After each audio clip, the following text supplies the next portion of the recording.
Bienvenidos a Campus Global, el programa de análisis multidisciplinar de AFIT, que tiene como propósito que todos podamos aprender sin que tengamos un carnet de alguna universidad. En esta ocasión vamos a hablar de un tema que seguramente para muchos puede sonar como trivial y superficial, pero cuando uno realmente lo empieza como a escarbar y a pensar en cómo hablamos de esto, hasta uno se da cuenta que es un asunto bastante complejo y profundo y casi que antropológico, que es el tema de la moda, el tema de lo estética y del gusto de las personas. Entonces, para hablar de este tema, estos son nuestros invitados.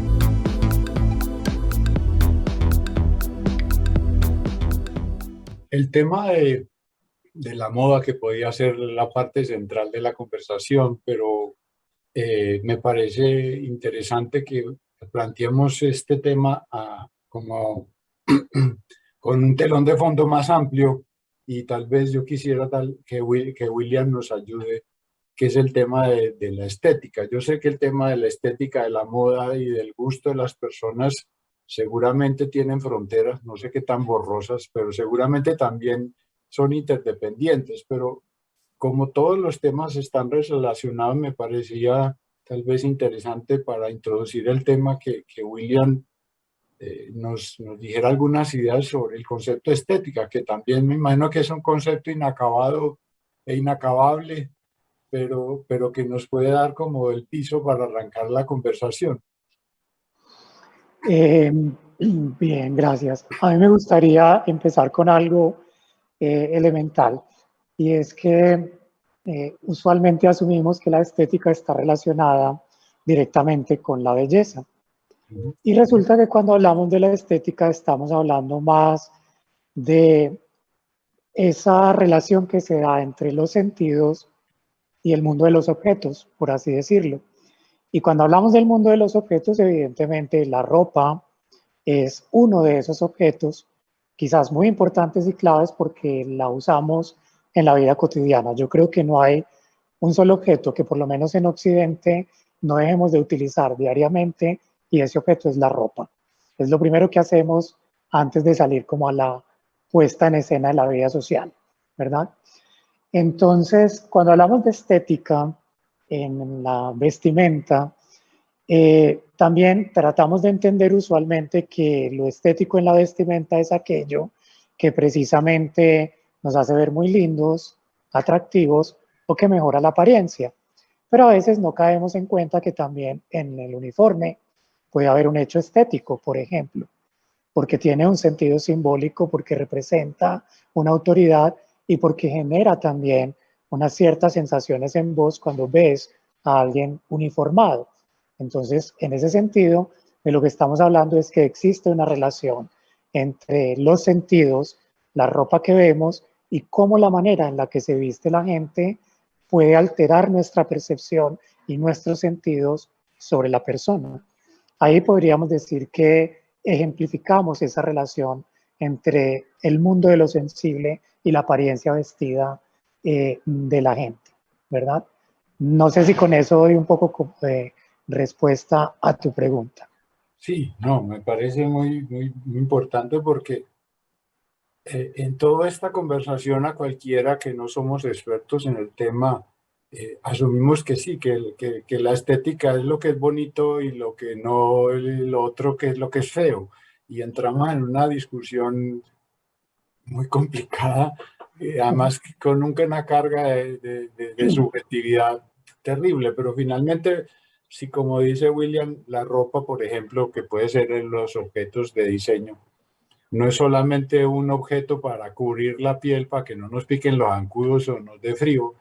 Hay una carga expresiva o artística de alguna manera, y entonces el tema de la estética y la moda no están separados. No es solamente que sea alguien que que dicte la moda y no importa si es estético o no, porque alguien podría decir que, no sé, tal vez el vestido de Lady Gaga, que era como unos solomitos ahí pegados, no tenía nada de estético, pero, pero de pronto sí. Entonces, creo que la aclaración que haces de que no estamos hablando del, del concepto exclusivo de bonito feo es importante, o sí, o sí lo tiene. No, no sé si para la persona común decir, no, es que si no es bonito no tiene estética.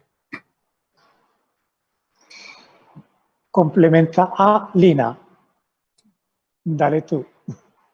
Bueno, no, yo quería contar esas ideas y es precisamente de acuerdo con William, la estética lo que hace es entender el cómo percibimos el mundo a través de los sentidos. Por ejemplo, mi enfoque es desde el mercadeo, entonces nos enfocamos mucho en el usuario, en el consumidor, de cómo el consumidor entiende el mundo exterior, en donde ahí hay productos y servicios, y digamos que es un fenómeno muy complejo porque entran recuerdos, entran, por ejemplo, el olor, entra la vista, los estímulos visuales, y hay muchas cosas que nos gustan o no, entonces ahí entra el gusto, en donde el gusto, digamos, se enfoca en apreciar lo bello. Precisamente lo que nos gusta es eso que percibimos como hermoso, que hay como una conexión, y dentro de todos los productos que podemos percibir a través de los sentidos y de pronto evaluar como bello o como hermoso están los productos de moda. Entonces digamos que son conceptos que están muy relacionados entre sí, pero digamos que difieren. Es más, desde los orígenes filosóficos, los antiguos filósofos se dedicaron a hablar de la estética y el gusto, fueron como sus dos temas principales, y muchos de los que reflexionan sobre el gusto hablan sobre la moda, porque la moda es un fenómeno social súper interesante, porque como decía William, nos vestimos casi que para el otro, en esencia. Entonces hay un fenómeno social en donde importa mucho lo que los otros nos ven, lo que nosotros evalúan de nosotros, pero también porque la moda tiene mucho que ver con la identidad, con lo que somos. Y nosotros comunicamos a través de los productos de moda, a través de todo eso que nos ponemos, incluyendo gafas, accesorios, los que se tatúan, todo eso que, no, pues que nos ponemos encima comunica lo que somos, y es una experiencia estética, pero no necesariamente quiere decir que nos guste todo eso que vemos en el mundo o todo eso que vemos en un desfile, por ejemplo. Sí, No sé, William, si me quieres complementar. sí, no, si me permiten ahí, pues uno puede efectivamente mirar esa parte bonita, fea, pero de pronto, como en el sentido que nos dice William, pues no es, nunca se trata de reducir la estética a eso. Yo tendería a separar un tanto, pues en la visión que manejamos a veces desde el diseño, tratamos de separar un tanto lo que nos cuentan, lo que nos significa, por ejemplo, la ropa, lo que William nos cuenta pues como de ese aspecto simbólico, de separarlo de ese aspecto estético. Entonces miramos lo bonito feo, pero fíjense, ¿por qué es bonito feo ese vestido que acabo de ver en la alfombra roja? Pueden haber muchos motivos. Miren, uno de ellos puede ser, Dios mío, le metieron muchísimos colores distintos y eso no armoniza. Le metieron muchas texturas distintas, muy difícil de ver eso como de una forma bonita. Pero también hay otros elementos como a la base de eso que uno siente ahí, en ese sentimiento de lo bonito, de lo feo. Por ejemplo, yo puedo pensar, no, ese vestido es demasiado distinto a lo que yo conozco y sencillamente por ese motivo me parece feo. Miren, el vestido hecho como de, que no lo he visto, bueno, el antiguo de Lady Gaga, en donde ella mostraba como esos filetes de carne, definitivamente trae elementos de otro mundo muy distinto, el mundo de la carne y de los alimentos, y los mete en ese mundo de la ropa. Entonces, definitivamente por ese aspecto de novedad tan grande, a muchas personas no les va a gustar. O sencillamente como por un tercer aspecto muy amplio, es que personas que son de grupos sociales muy distintos al de uno, usan cosas y por ese sencillo motivo nos parecen feas. Entonces miren que ahí trato de resaltar como tres dimensiones grandes como en la base del asunto, y es una, cómo percibimos las cosas; la segunda, qué tan nuevas o qué tan comunes nos parecen respecto a lo que ya conocemos; y la última, a ver, yo sí me identifico con esa prenda, o hay personas de otros grupos que las usan. Entonces fíjense que esas tres dimensiones pueden estar a la base de qué tan bonito o feo le parece o no. Okay.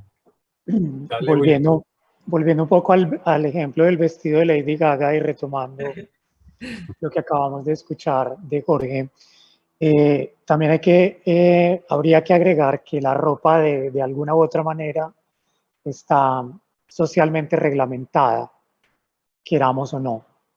Existe una serie de códigos, quizás no escritos, pero sí socialmente compartidos, que nos indican cuando una cosa puede ser acertada o no. Esa serie de códigos son aprendidos en el tiempo y son socialmente aprendidos, ¿verdad? Validados de alguna manera también por esa dimensión del tiempo y de la familiaridad con ese tipo de formas.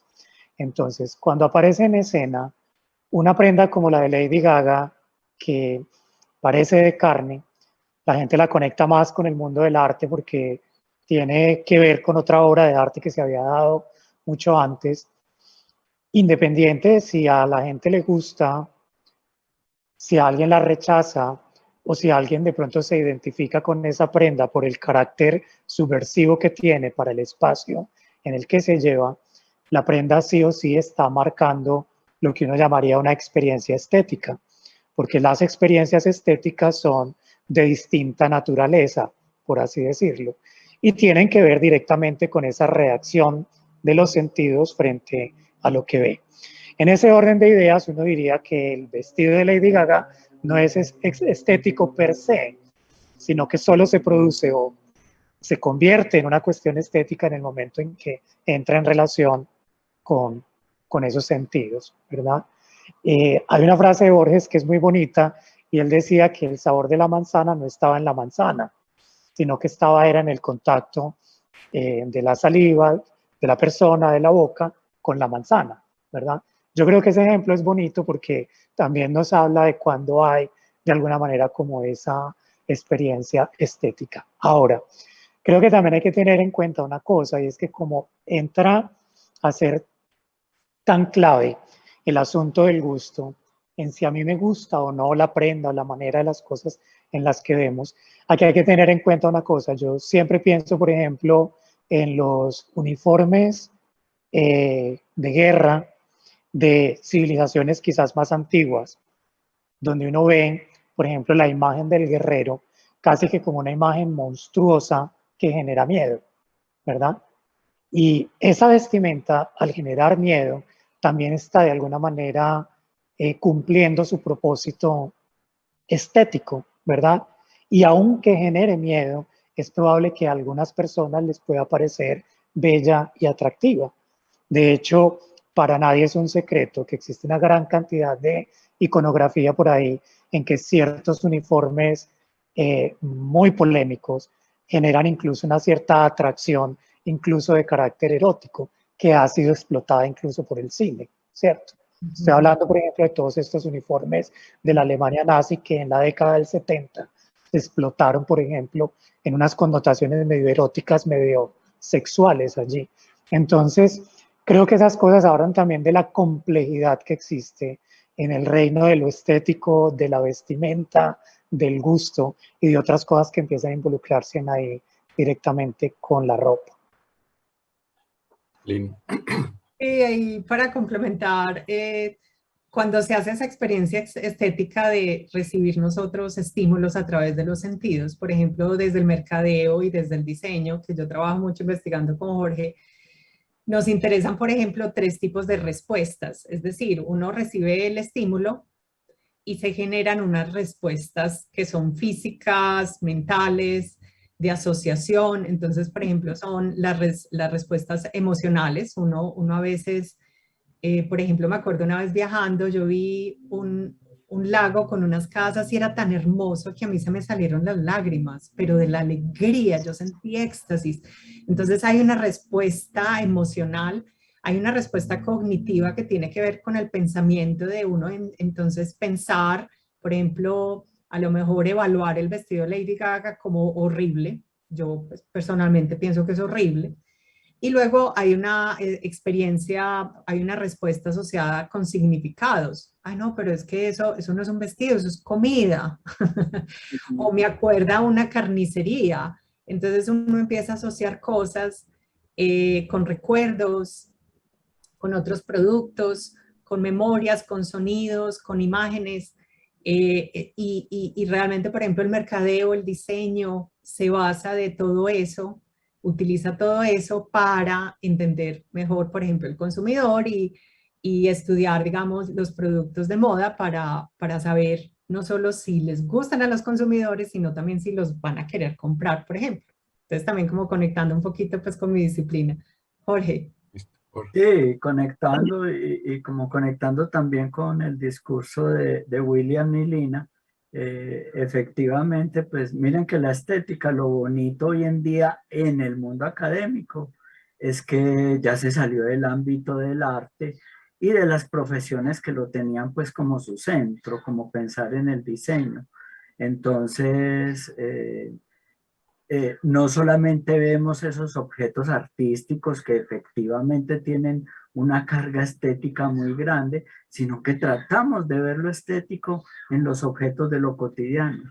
Y así esa reacción estética con esos objetos cotidianos no sea tan grande, tan importante, como si la tenemos frente a una obra de arte, por ejemplo, nos damos cuenta de que sí podemos estudiar eso. Y lo debemos estudiar si queremos sencillamente que a la gente le gusten más los objetos con los que convive. Miren que eso es algo muy humanizante, porque es que lo estético lo tenemos desde la época de las cavernas. Siempre nos han atraído muchas cosas estéticas de la naturaleza y el hombre en su evolución las ha querido incorporar a su cotidiano. Desde la flor, desde cuando empezamos a tallar un pedazo de madera y le damos otro significado y lo volvemos un objeto distinto. Todos hemos visto estas piedras de sílex talladas que son preciosas, preciosas en su simpleza, preciosas en el acabado que el hombre primitivo le lograba dar. Entonces, fíjense que eso es algo muy anclado y por lo tanto en el hombre de hoy en día es algo muy importante también. Ay, yo quería aclarar quería agregar una cosita de lo que contó Jorge, y es que, digamos, tradicionalmente y desde la filosofía y desde principios del estudio de la estética se enfocó pues en el arte, pues porque el arte estaba asociado con lo divino y, digamos, muchos de los científicos querían entender ese fenómeno tan hermoso de cuando uno ve una obra de arte hermosa, uno siente un montón de cosas. Pero lo interesante es que ahora en la actualidad las cosas han cambiado mucho y muchas veces lo profano que puede ser un objeto cualquiera se vuelve sagrado y uno encuentra consumidores, porque en mis investigaciones yo he encontrado consumidores que me dicen que sacan un vestido y lo cuelgan en la pieza y se pueden quedar una hora deleitados mirando ese objeto. Y muchos me dicen, es que yo lo quiero enmarcar, para mí es como una obra de arte. Entonces, digamos que en la actualidad las personas se relacionan con los objetos de una manera muy diferente, en donde algunos productos se vuelven tan importantes y de una carga estética tan grande que precisamente por eso es que el mercadeo, digamos, se aprovecha algunas oportunidades para posicionar algunos mercados, pero hay que entender también que es que el consumidor se deleita en esa experiencia, o sea, no es solo por vender, sino porque es que el consumidor quiere unos tenis. Por ejemplo, tengo unos estudiantes de pregrado que están haciendo una investigación sobre los sneakerheads, que son estas comunidades que se obsesionan por las zapatillas deportivas de Adidas y de Nike. y la manera en que estos hombres, o sea, son hombres de 22 años hablando de unos sneakers, ustedes no se imaginan un hombre hablando de unos tenis, o sea, hacen filas de 3 días. Me acuerdo uno que nos contaba que que se fue a Pereira a hacer una fila de 3 días y que llegaron unos señores de la alcaldía pensando que si eran desplazados, que si los Dios podían mío. ayudar. Y ellos eran, no, estamos haciendo una fila para comprar tenis, no, no somos Está desplazados. muy buena. O sea, ustedes no se imaginan como el poder que tiene la estética en estos productos y digamos, desde el mercadeo del diseño, esto es súper interesante de observar y de entender y de estudiar. Entonces, digamos que por eso me encantan este tipo de investigaciones y fenómenos, aunque, digamos, cuando uno se vaya a la minucia, pueden ser muy complejos, pero cuando uno ya los ve con un ejemplo a través de algo que está pasando en la actualidad, uno dice, ah, ya entiendo. Sí, claro, es muy complejo, pero es que ahí está, es que ahí se puede ver. Oigamos a William, a ver qué nos dice. Yo creo que Lina está señalando una cuestión bastante importante y es, digamos, como esa relación que uno podría encontrar y preguntarse también si existe un vínculo entre la moda y el arte o si la moda puede llegar a ser una plataforma de expresión del arte o un vehículo para expresarlo. Me parece muy interesante porque, en efecto, como Lina dice, las primeras preguntas filosóficas en torno a qué era la estética se concentraron básicamente en lo bello y lo sublime, teniendo en cuenta dos cosas, el mundo del arte y el mundo de la naturaleza, ¿verdad? Entonces, por mundo del arte, lo que se entendía hasta ese momento era básicamente la escultura y la pintura. Y de pronto entraba la literatura en esos campos. Pero por ahí en el siglo XIX hubo un señor que se llamaba Ward en Francia, que empezó a hacer unos vestidos como con ciertas inspiraciones, como con un método de producción completamente distinto que lo equiparaba más a una realización del arte que de la simple confección de vestidos, que de alguna manera lanzó la idea y dijo, ok, ¿por qué no podemos plasmar ideas artísticas alrededor de la ropa? ¿Verdad?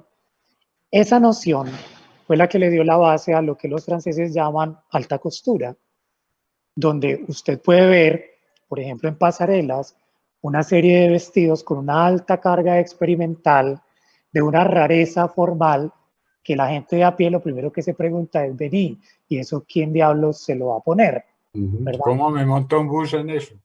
Pues, ¿por qué o qué? ¿Quién va a comprar eso? ¿Cierto? Y resulta que cuando aparecen ese tipo de propuestas, quizás lo último que se espera de ellas es que alguien las compre. Y quizás son más importantes porque plantean ideas, porque cristalizan de alguna manera el aire del tiempo, lo representan ahí en esas prendas, o porque quizás están haciendo preguntas alrededor de las cosas, ¿verdad? ¿Qué quiero decir con eso? Que básicamente la moda para mucha gente y en muchos contextos hoy puede llegar a ser considerada incluso una expresión artística, ¿verdad? Y por ende una manifestación concreta de lo estético, ¿verdad? Entonces, es muy importante porque también no solo es desde la alta costura, sino también se da en productos que la gente normalmente asume que son demasiado vulgares como para tener toda esta noción de grandeza.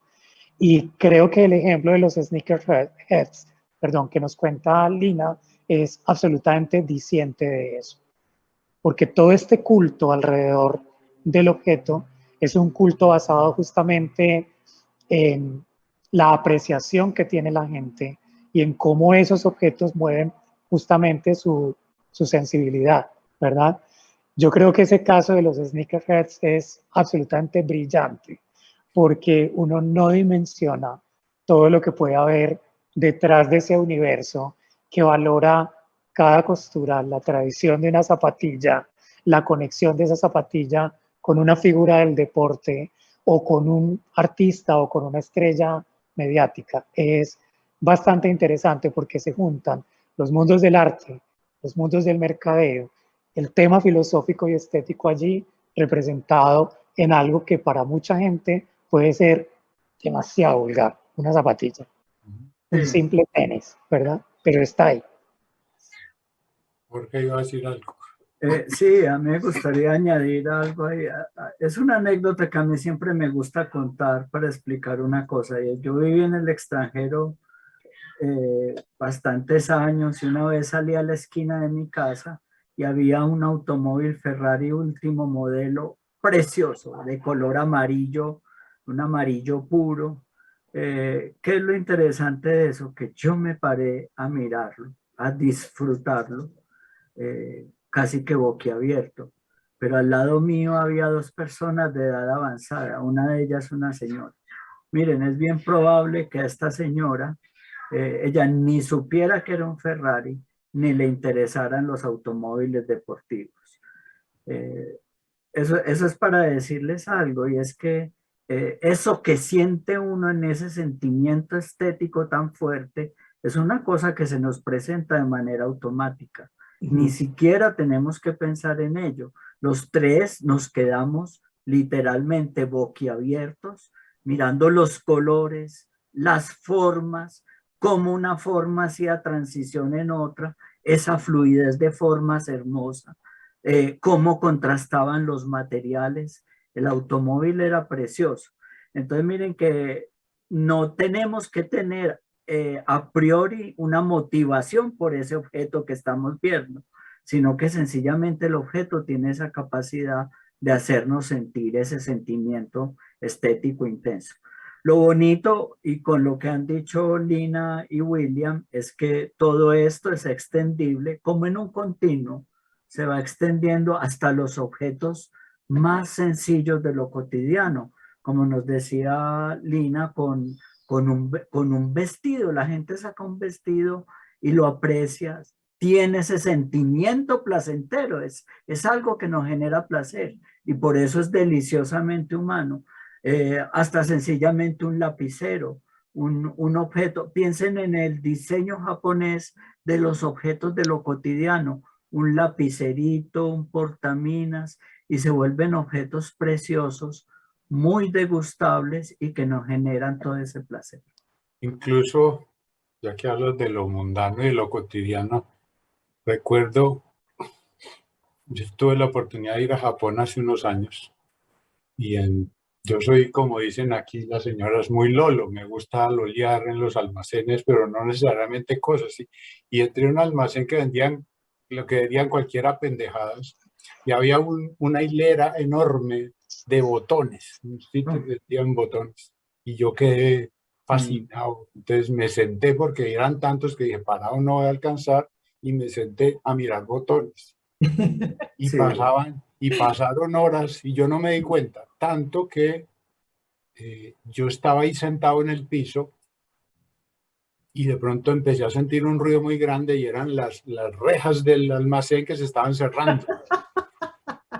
Ya era hora de cerrar el almacén Muy y como yo bueno. estaba en el piso nadie me vio y claro, me tocó salir volado a gritar en español atajen porque me iba a quedar adentro del almacén y no saca por ver botones, pero a mí me parecía fascinante eso y tal vez un poco para terminar este primer bloque, yo lo que concluyo es que ya sea el que diseña los productos o los que los usamos, y también sea voluntaria o involuntariamente estamos involucrados en actos estéticos.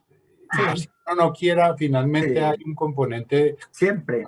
estético ahí en lo que hacemos, en lo que nos ponemos y en los que los diseñan. Yo no sé si alguien pinta un cuadro porque le va a parecer estético, sino porque le salió del corazón, pero finalmente va a tener una carga estética que no depende de él. Creo que eso no nos liberamos de lo estético, así creamos que no nos toca a nosotros ni es la intención de nosotros. Sí, Jorge.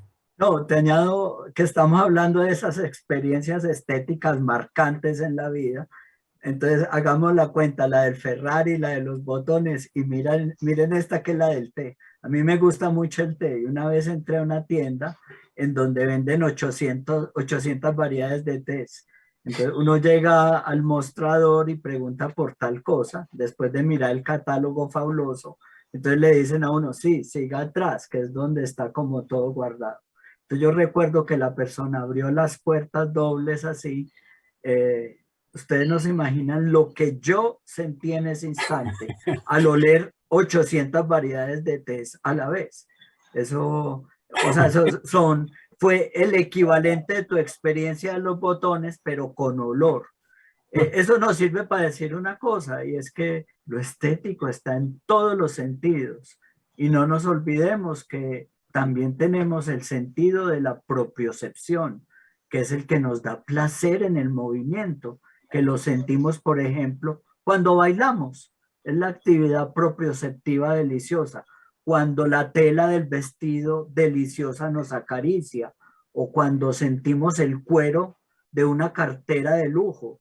Son actividades propioceptivas y de tacto también supremamente marcantes. Lo estético está en todos esos sentidos. Ok. Bueno, yo quisiera pasar a otra parte del programa, que no sé si vamos a alcanzar a todo. Eh, Tal vez ya cuando intentamos materializar todo esto en una actividad que le garantice a todos los productos y se industrialice estas necesidades y gustos, pues estaría, pienso yo, entrando como en el tema de la moda, que también es un concepto complicado porque se trivializa como que es algo superficial, pero no. No sé quién se quisiera traer como a plantearnos algunas propuestas de qué es eso, porque pareciera que es algo como que no nos toca a nosotros y que eso lo define alguien. No, no sé si estoy enredando mal la pregunta, pero bueno, es que yo estoy enredado en este momento también. Sobre la Tranquilo. moda Miriam. específicamente, se podría hacer un acotamiento y decir, vea, podemos entender por moda esto. Ya. Sí, bueno, yo creo que el término como tal puede tener muchísimas acepciones, maneras de entenderse y todo esto, ¿cierto? Ajá, Cuando la gente habla de la moda con mayúscula, por lo general se está haciendo referencia a una industria en concreto, ¿cierto? Que tiene unos tiempos de producción que usualmente los conocemos como primavera-verano, otoño-invierno, y que hay una serie de creadores que de una u otra manera proponen una novedad cada temporada.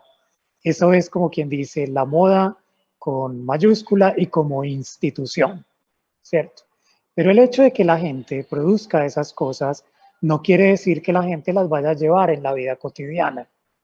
Entonces ahí estamos hablando de la práctica del vestir y su relación con la moda, que en ese proceso genera maneras, costumbres, formas, estilos, ¿verdad?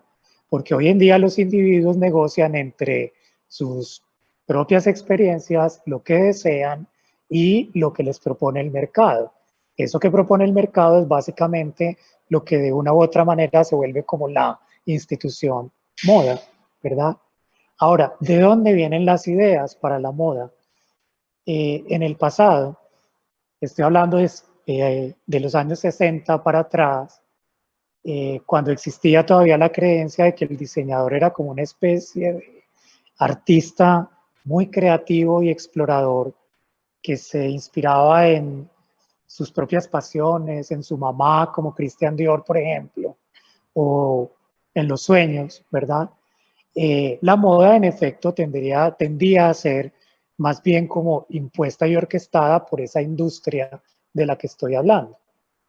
Pero después de los años 60, cuando el mundo se transformó radicalmente, la publicidad empezó a ser importante, los jóvenes tuvieron una voz y las masas de alguna manera fueron quienes mandaron la parada. La moda empezó a salir a partir de la calle y fueron los diseñadores los que ya no tuvieron que empezar a mirar ni a sus sueños ni a sus mundos interiores, sino empezar a mirar hacia la calle, porque es que esa gente estaba deseando unas cosas muy distintas, ¿verdad? Y ahí se cambió por completo, digamos, como la manera de concebir que se entendía como la moda. Hoy en día la moda se entiende como un proceso que es el resultado de múltiples influencias. Esas influencias son las experiencias del individuo. Por ejemplo, lo que pasa desde el punto de vista productivo, lo que pasa también desde el punto de vista estético y la manera también como los diseñadores y la industria entienden e interpretan esos distintos universos y cosas para proponer otras cosas, ¿verdad? Como la cosa es tan rizomática, por así decirlo, uno podría decir que no existe la moda como tal, sino que pueden existir tantas modas como sociedades y grupos existen para interpretar su experiencia estética del vestir. Por eso se habla de la vestimenta de los punks, de los metaleros, qué sé yo, de los hip hoperos y así sucesivamente. Cada uno va creando como su propio universo vestimentario, pero a partir de qué? De lo que el contexto le provee y le genera, ¿verdad? Y ese contexto está atravesado por eso. Por eso también uno puede decir que la moda es una experiencia cultural, es una cuestión comercial, porque lo es, pero también es algo que conecta con el mundo de lo sensible, porque sí o sí significa la producción de objetos por parte de unas personas sensibles hacia la forma que crean ese tipo de cosas. Yo no sé No sé cómo me he si enredado. no sé si para enredar la cosa, pero me acordé una modelo que fue muy famosa en los 70s y los 80s, Lauren Houghton, que fue la imagen de Revlon, tal vez me acuerdo Sí, yo, aunque después también fue actriz, si no estoy mal. sí, fue actriz. Decía que la moda era lo que 4 veces al año le ofrecían los diseñadores, pero que el estilo era lo que uno compraba. Pero como dice William, no solamente es la industria, sino que hay unos componentes ahí más grandes. De pronto, Lina, que quería decir algo, o Jorge, tal vez. Ah, no, quería complementar que perfecto, William lo describió súper bien. Efectivamente, hay muchas definiciones de moda. Digamos que desde el mercadeo, lo que es interesante del fenómeno de la moda es que en relación a la industria de la moda, el mercadeo se enfoca es entender en patrones, es decir, comportamientos repetidos, gustos repetidos entre los consumidores, porque finalmente las empresas tienen recursos finitos y tienen que concentrarse en la producción de ciertos productos. Entonces, digamos que lo que hace el mercadeo es tratar de entender esas actitudes de los consumidores, es decir, pues en palabras más sencillas, los gustos, qué es lo que le gusta a la gente, qué tipo de prendas, qué tipo de vestidos, qué tipos de pantalones, para producirlos en masa y ojalá poder coincidir con esos gustos que normalmente coinciden con lo que está de moda, pero finalmente es el individuo, cada personita como tal, el que decide si compra o no, si se lo pone o no, porque uno a veces compra las cosas y no se las pone, o las compra y las reforma, o las compra y resulta que no se las pone, pero después encuentra que le sale con tal camisa y entonces se la empieza a poner, entonces digamos que ahí entra el estilo personal y muchas veces algo, el mismo producto, lo pueden llevar 3 personas diferentes y se les ve completamente diferente, porque es que cada persona tiene una silueta diferente, una actitud, una manera de mirar, una postura. Entonces, digamos que las prendas comunican per se algo, pero también cuando uno se las pone, comunican otra cosa, pues porque ya se juntan con uno como persona. Entonces, digamos que se vuelve más complejo pues ese fenómeno estético, pero digamos, volviendo a la idea inicial, precisamente eso es lo que le gusta al mercadeo, que ese fenómeno de la moda pues se vuelve un negocio supremamente lucrativo si logra descifrarse por parte de las empresas. Jorge. Sí, no, mis colegas tocan esos puntos tan interesantes. William nos habla como de lo que nosotros llamamos las fuentes de inspiración, de dónde viene la inspiración para las formas de los objetos, de los productos nuevos. Eso es muy bonito. Fíjense, antes se pensaba mucho que eso era, como nos contaba William, como nos aparecía como un pensamiento súbito en la cabeza, como a veces casi que como corazonadas, en donde esa inspiración casi que era de orden divino. Pero eso ya hoy en día se ha estudiado mucho y por lo menos en los productos, no necesariamente en moda, sí se ha visto que hay como un orden en esa inspiración. Lo que quiero decir es que, por ejemplo, si alguien está diseñando un mueble, ¿en qué se va a inspirar esa persona? Está diseñando un sofá. En lo primero que se va a inspirar es en otros sofás que ya existen.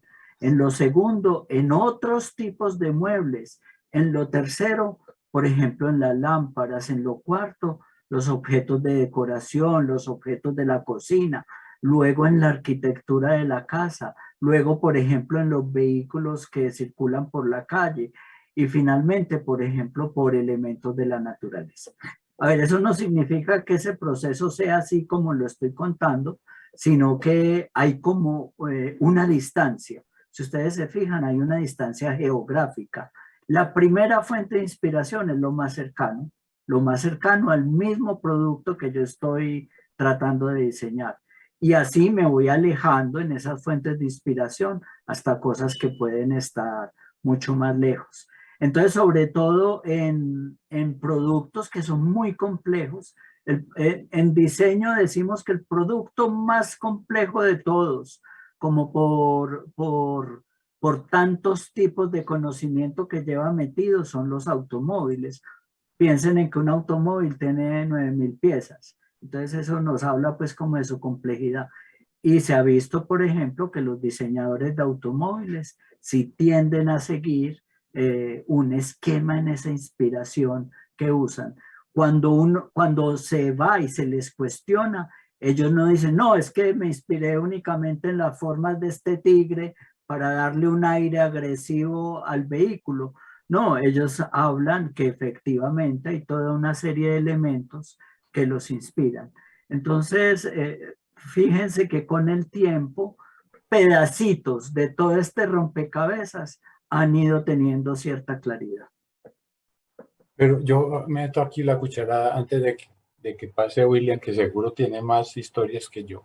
Ustedes están hablando que la moda ha evolucionado, que la gente de alguna manera determina la moda, que el mercadeo va y consulta y mire a ver, a este quiere esto, démoselo y construyámoselo. Pero yo sigo pensando, tal vez porque soy ignorante, es que eso como que no es tan democrático. Pareciera que hay gente que tuviera el poder de decirle a la gente, y puede que esto hoy no sea, yo me acuerdo, tal vez William, que se sabe más historias que yo, pero el caso tal vez de la reina consorte de Eduardo VII en Inglaterra, Alejandra de Dinamarca. La pobre señora cuando era chiquita como que le hicieron una operación y le quedó una cicatriz aquí en el cuello horrorosa. Y entonces, claro, la señora pues empezó a usar ropa con el cuello alto y collares como de 20 vueltas. Y entonces finalmente, como era la reina consorte, pues cómo no, esa es la moda. Y entonces empezaron a usar, como 50 años usaron collares de cuellos altos. Y la pobre parece que era muy de malas. Entiendo yo que jovencita le dio una fiebre reumática y le quedó una pierna como tiesa. Y entonces cojeaba a la pobre reina. Y entonces en la corte se volvió de moda cojear. Y entonces usaban un zapato más alto que el otro para que estaba de moda cojear. Entonces uno dice, por ahora no será que, porque dice, pero es que es el siglo XIX. Sí, pues que yo me acuerdo, unos tipos que la señora estaba Obama de presidente y un pocotón de lambones salieron a decir que Michelle Obama era un icono de la moda. Y yo dije, pero a ver, entonces, ¿dónde está que es el mercadeo, que son los deseos, que es el mercadeo que oculta los... O no es lo que yo estoy diciendo y soy simplemente un extremista? William. Dos cosas. Yo nunca he creído en la democracia de la moda. Lo que sí he creído es en la democracia del estilo, en que tú puedas, de alguna manera, a partir de todo un abanico de posibilidades, tomar una decisión respecto de tu apariencia, y es una decisión que puedes tomar más libremente hoy que en el pasado, ¿cierto? Cuando justamente la gente está cada vez más consciente del valor de la individualidad por encima de la uniformidad, ¿cierto? Y cuando yo digo que nunca he creído en la democracia de la moda es porque cuando se usa el término, normalmente se asume que la democracia de la moda es que todos nos vamos a vestir igual. Y eso pues nunca va a ser así. Y nunca va a ser así porque vivimos en un sistema capitalista. Y el capitalismo se basa en unas diferencias que tienen que ver con el capital que posees. Y el capital que posees se expresa de alguna forma a partir de los objetos que utilizas. En consecuencia, la moda nunca va a ser horizontal. O sea, eso es una utopía, si así lo queremos llamar. Ahora, cuando tocas el caso de la reina Alejandra, lo que estamos viendo ahí es que los líderes de opinión en el tiempo han ido cambiando y los líderes de opinión han jugado un papel importante en las decisiones de las personas sobre su propia apariencia, porque las personas establecen unos principios de identificación con esas personas que hacen que quieran de alguna manera tener elementos de ella o de su propia apariencia y los convenzan finalmente de ese tipo de usos. Como en el pasado, los medios de comunicación no tenían el nivel de expansión que conocemos hoy en día, entonces la moda tenía unas connotaciones estrictamente aristocráticas y asociadas al poder, porque los aristócratas y los poderosos eran quienes tenían mayor posibilidad de salir a través de los medios y por tanto a través de la imagen convertirse en influencias para el resto de la gente, en líderes de opinión y en modelos a seguir. Cuando empezó toda esta expansión de los medios de comunicación y de la publicidad en la década del 60, y cuando la música reventó como un fenómeno que podía tener muchísimas formas de expresión, es cuando la humanidad se empezó a dar cuenta que había muchísimas maneras también de vestirse. Y cuando uno podría decir que la aristocracia de la moda murió para darle permiso a una primera democracia. Una primera democracia basada en qué? En los gustos de la gente, pero respecto a cómo se identificaban con esos nuevos líderes de opinión.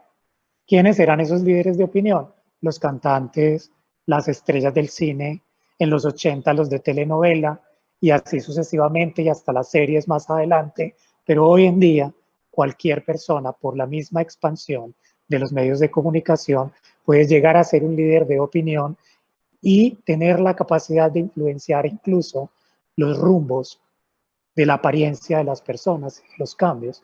Redes sociales, por ejemplo, como Instagram o como TikTok, que es una de las cosas más asombrosas del mundo de hoy para instalar maneras de comportarse, de decir, de vestirse.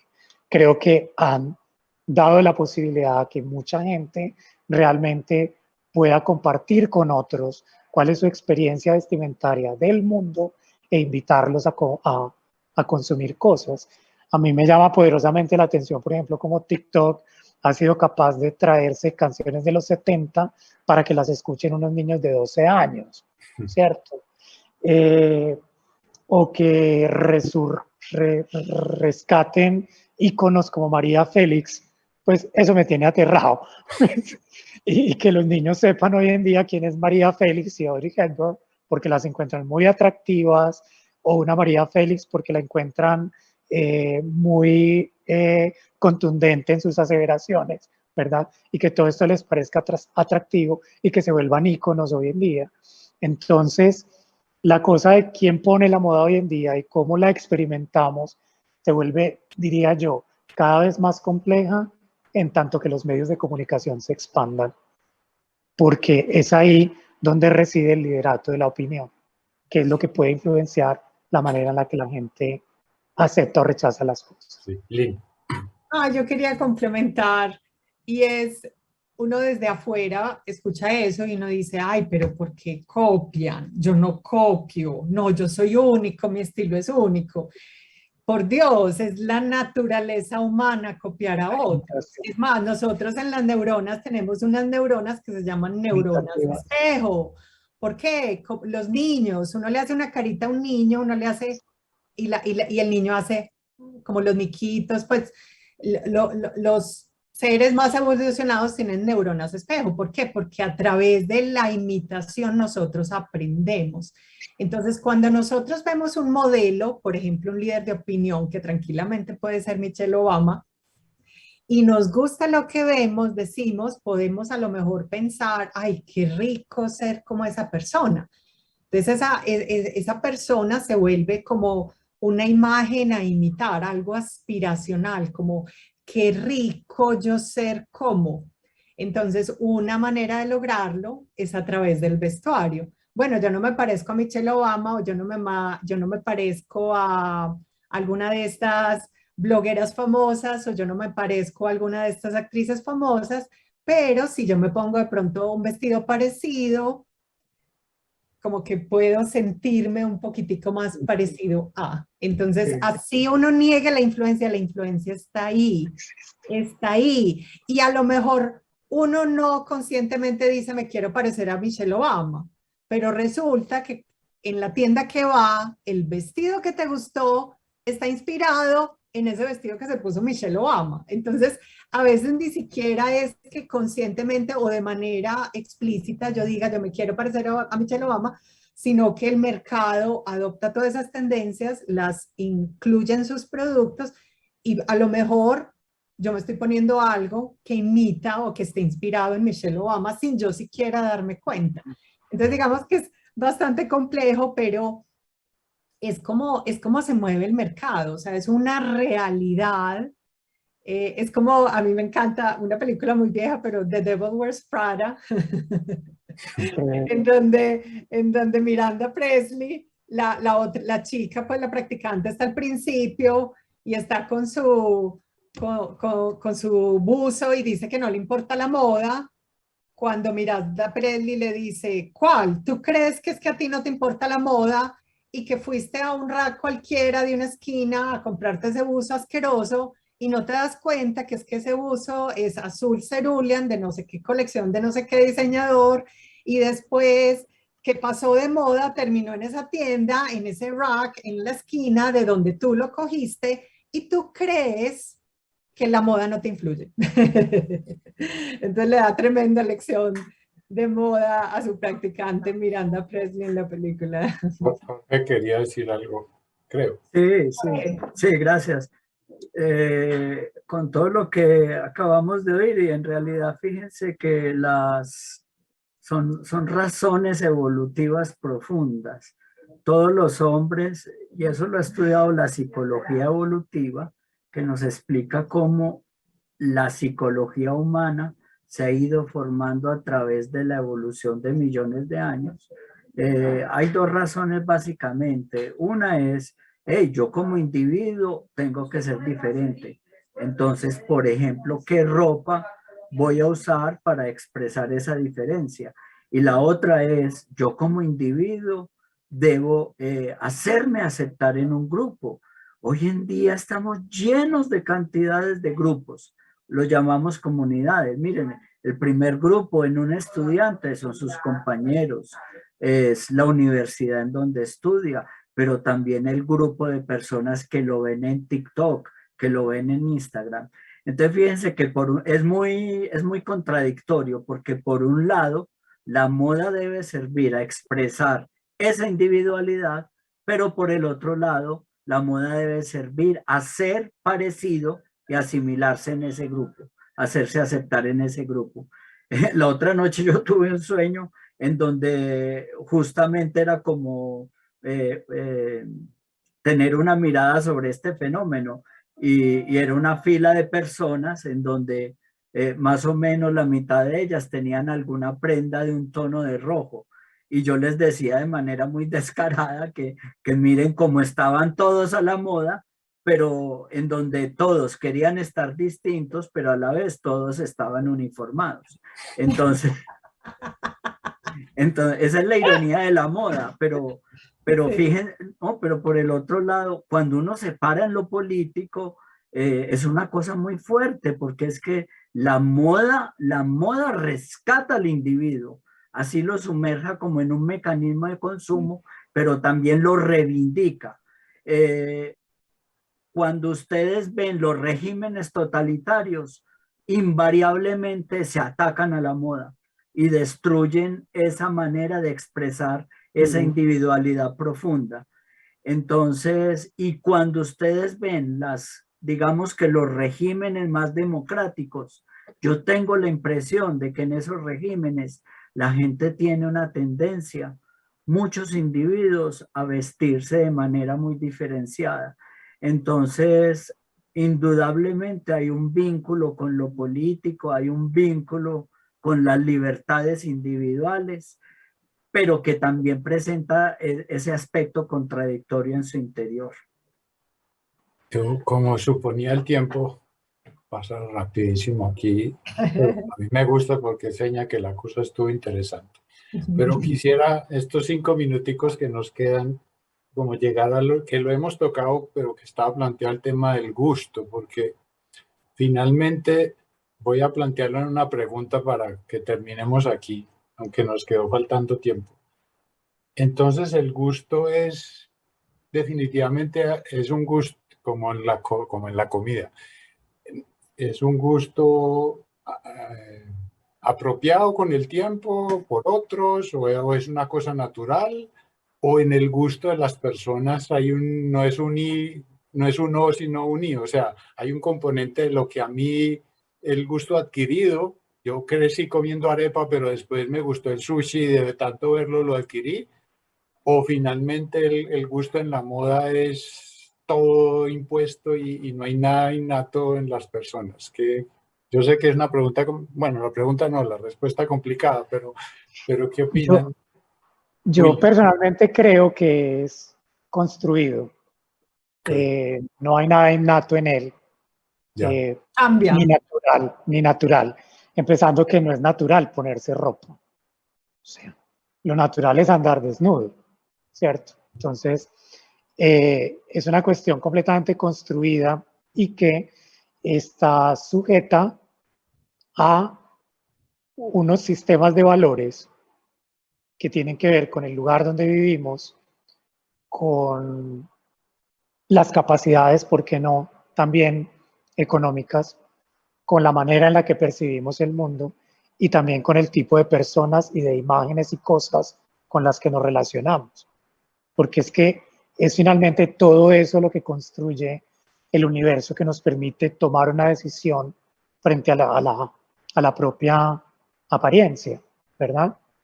Incluso cuando yo me uniformo para querer ser o pertenecer a un grupo, ahí ya estoy poniendo de manifiesto una elección relacionada con el gusto, porque consciente o inconscientemente estoy aceptando ese conjunto de valores que se supone se encarnan ahí.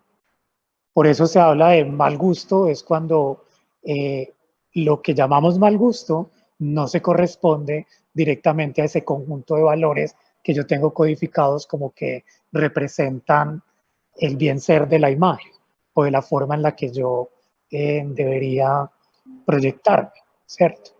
El mal gusto, cuando yo digo que lo asociamos con valores con los que no nos identificamos, ¿verdad?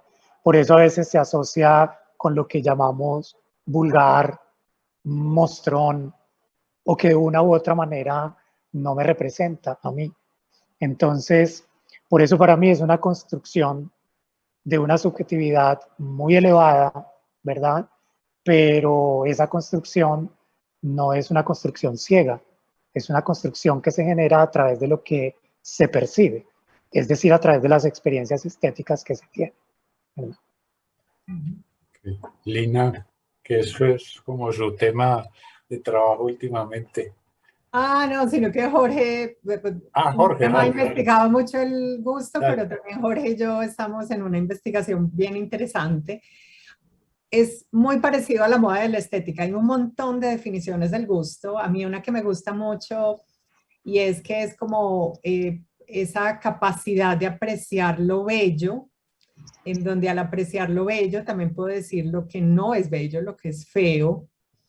Y digamos, cuando uno dice algo me gusta es porque lo evalúo positivamente con eso que es bello, lo asocio con eso que es bello.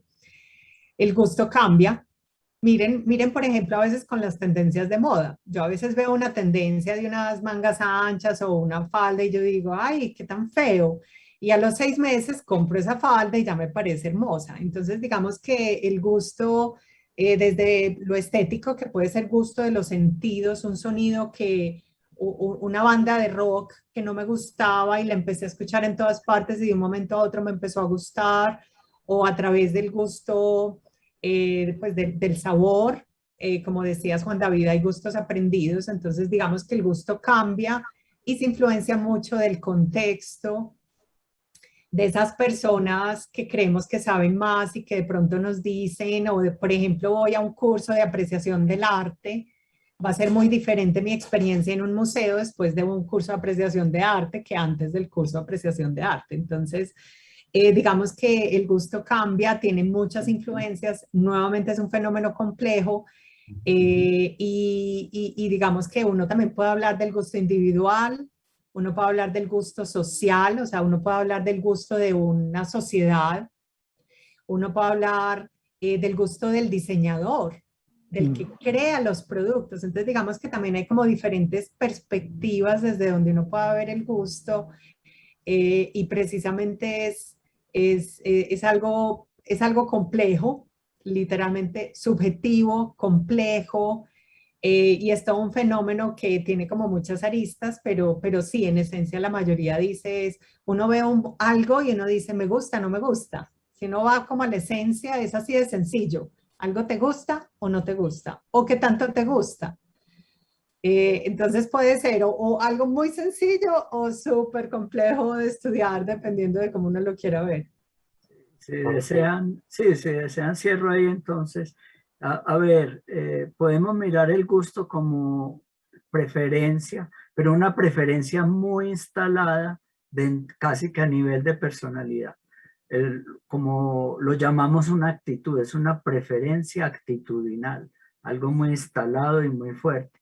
Preferencia, ¿por qué? Por cierto tipo de estímulos que nos gustan, ciertos colores, ciertos olores.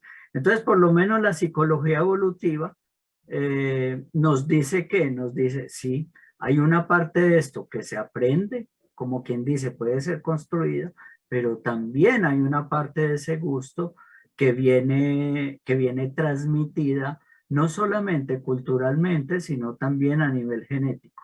Miren, es bien conocido el fenómeno de las mamás que tienen cierto gusto en el embarazo por alguna cosa y el bebé nace exactamente con ese gusto, mientras que otros bebés de otras mamás no presentan ese gusto. En particular, mi hija, lo cuento, a la mamá le le encanta el mango verde con limón. Entonces, cosas tremendamente ácidas y con muchísima sal, que a mí no me gustan, pero a ella, desde bebé, a mi hija, le encantaba eso. Y eso lo ha identificado la psicología evolutiva, que muchas cosas que recibimos de manera heredada, o sea que de esa manera casi mágica, están codificadas en los genes, hacen parte de ese gusto, porque yo las uso como persona para escoger cierto tipo de cosas en el mundo que me gustan. El último punto ahí es que efectivamente se ha visto que como humanos nos gustan ciertas cosas en términos absolutos. Entonces, por ejemplo, el color azul en Occidente ha sido identificado como uno de los colores que en general es preferido por las personas. Mientras que, por ejemplo, el color verde oliva es uno de los colores menos preferidos por las personas para cualquier aplicación. Entonces, fíjense el azul con que lo identificamos evolutivamente, con cielos limpios, con agua limpia, con cierto estado emocional también, mientras que el verde oliva lo identificamos con lo excremental, por ejemplo, o con alimentos que no están en buen estado. Entonces, la psicología evolutiva ilustra y clarifica muchas cosas de esto. Lamentablemente, por el estado de desarrollo hasta ahora, pues entendemos en realidad muy pocas cosas, ¿cierto? Cuando eso ya vamos a aplicarlo como a a productos, a la moda, pues la posibilidad de explicar cosas es muy limitada. Pero ahí vamos clarificando muchas cosas sobre el gusto. Okay. Bueno, pues yo lamento que el tiempo no nos dé más margen, pero me gustó que la conversación haya sido de pronto lo que estaba pensando y dije al principio, y era que normalmente creemos que este es un asunto ligero y superficial, pero como ven no lo es, que es complejo, como dijo Lina, y todos, y también como medio salvaje. Y yo creo que ahí lo bonito entonces finalmente del asunto es que esto nunca podrá ser metido en una ecuación, que no va a ser una ciencia exacta, y que ahí hay un espacio entonces para seguir saliendo cosas. O sea, puede que los elementos sean básicos como la música, las notas son 7, pero todos los días salen cosas nuevas en estos campos que no son tiesos, sino que, como dicen ustedes mismos, son subjetivos, hay una componente personal y de sensación muy fuerte, pues entonces afortunadamente tendremos espacio para que el arte se manifieste en todos de distintas maneras. De nuevo, entonces, les agradezco mucho a Lina, a William y a Jorge que nos hayan dado luces en esto. Espero que lo hayan disfrutado tanto como yo y pues nos vemos en el próximo Campus Global.